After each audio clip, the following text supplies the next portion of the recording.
Ayaw nang bumalik ng controversial na showbiz personality sa isang TV show dahil hindi niya nagustuhan ang ugali ng kanyang kasamahan sa programa.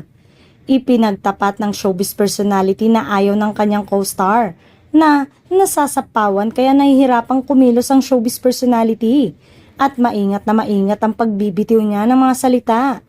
Sa tuwing kinukunan ang kanilang mga eksena, ramdam na ramdam daw ng showbiz personality na hindi natutuwa ang kanyang co-star na ayaw umanong nahihigitan. Hindi maganda ang ugali niya, sabi ng showbiz personality tungkol sa kanyang co-star. Pinili ng showbiz personality na wag nang balikan ang TV show para na rin sa ikapapanatag ng kanyang kalooban. Lalo pat hindi naman daw siya nakikipagkompetensya sa sinuman.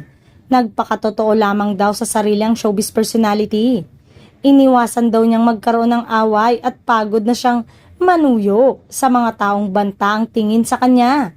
Malaking tulong sana sa kanyang regular exposure sa television, pero pinili niyang talikuran ng programa.